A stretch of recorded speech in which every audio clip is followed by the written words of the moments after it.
देवाची भक्ती करणाऱ्या प्रत्येक भक्ताची किमान एकच माफक अपेक्षा असते की तो जे काही काम करेल त्यात त्याला यश मिळावे, त्याच्या कुटुंबाला सौख्य प्राप्त व्हावे आणि त्याचे घर सुखाने आणि समाधानाने भरून जावे.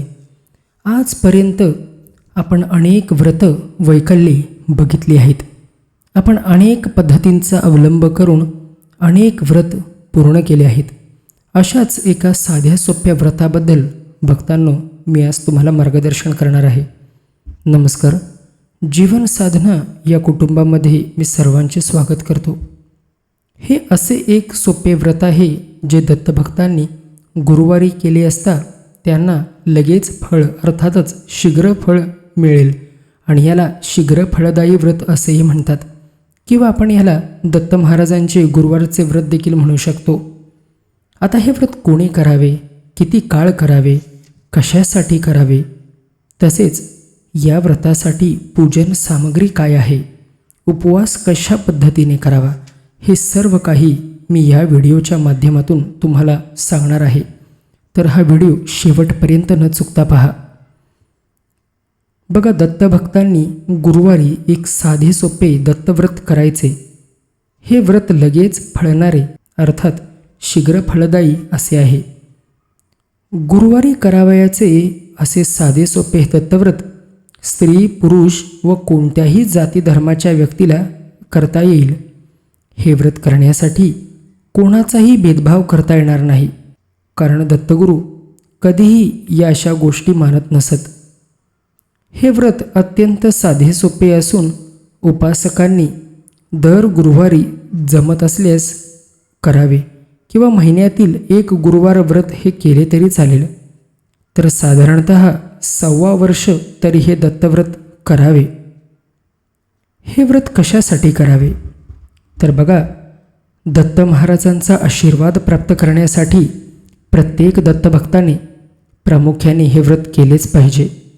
तसेच कौटुंबिक म्हणजेच प्रापंचिक सुखासाठी हे साधे गुरुवारचे व्रत करावे. अन्यथा आपल्या प्रत्येक कामात जर आपल्याला अपयश मिळत असेल तर त्या अपयशामधून यशाचा मार्ग मिळण्यासाठी प्रत्येक दत्तभक्ताने हे व्रत नक्कीच केले पाहिजे. व्रतासाठी लागणारी पूजन सामग्री कोणती तर या व्रतासाठी अष्टगंध, पिवळी फुले, केवडा अगरबत्ती, पिवळी सुगंधी अत्तर, चंदनाची धूपकांडी, 4 केळी, 11 रुपये, खडीसाखर आणि तुपाचा दिवा. जर तुपाचा दिवा नसेल तर आपण सध्या बाजारातून मिळणाऱ्या तेलाचा देखील वापर करू शकता. आता व्रतासाठी उपवास कशा पद्धतीने करायचा तर बघा, हे व्रत करत असताना गुरुवारी आपल्याला उपवास करावयाचा आहे. सकाळी फक्त शीत पेय किंवा उष्ण पेय घ्यावे, म्हणजे चहा, कॉफी, दूध, ताक, लिंबू सरबत, लस्सी ह्यापैकी तुम्ही काहीही भक्षण करू शकता. सकाळी हे प्यायल्यानंतर काही खाऊ नये. रात्री फक्त पिवळी मुगडाळीची खिचडी किंवा पिवळ्या ताकाची कढी हेच अन्नपदार्थ खावेत. या पदार्थांव्यतिरिक्त इतर काहीही भक्षण करू नये. आता हे व्रत कशा पद्धतीने करावे याबद्दल मी तुम्हाला मार्गदर्शन करतो. मी आता थोड्या वेळापूर्वी ज्या वस्तू तुम्हाला सांगितल्या म्हणजेच पिवळी केळी, 11 रुपये, खडीसाखर, तुपाचा दिवा, त्याच्यानंतर आपल्याला पिवळी फुलं घ्यावी लागतील. फुलांसोबत अष्टगंध आहे, अगरबत्ती आहे, चंदनाची धूपकांडी, या सर्व वस्तूंचा वापर करून पंचोपचारे सकाळी दत्त महाराजांचे पूजन करावे. त्यानंतर दत्तगुरूंचा मंत्र पठण करायचा आहे. तुम्हाला दत्तगुरूंचा जो मंत्र पठण करता येत असेल, ज्या मंत्राचा तुम्ही रोज जप करत असाल त्या मंत्राचे पठण केले तरी चालेल. गुरुवारचे हे दत्त महाराजांचे व्रत करण्यासाठी तुम्ही दत्तगुरूंचा फोटो किंवा दत्तगुरूंची मूर्ती देखील घेऊ शकता. संध्याकाळी दत्त महाराजांच्या मंदिरात जाऊन दत्तगुरूंना पिवळी फुले अर्पण करावीत आणि भिजवलेली चणाळ तिथे त्यांच्या गादीला ठेवावी.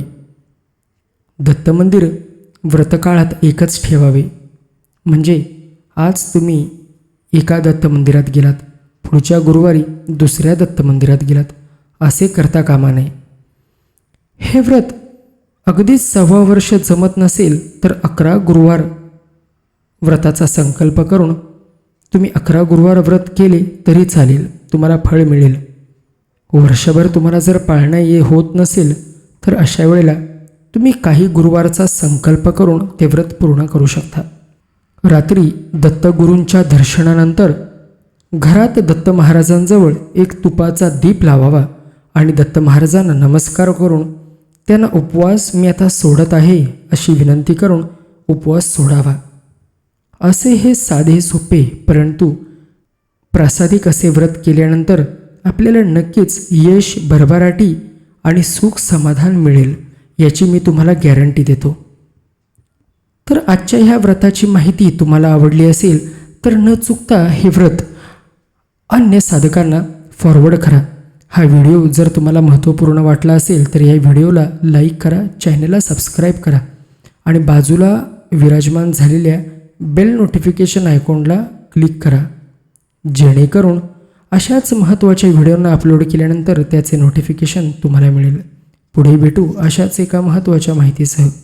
इति श्री गुरु दत्तात्रेय प्रणमत्सु. श्री गुरुदेव दत्त.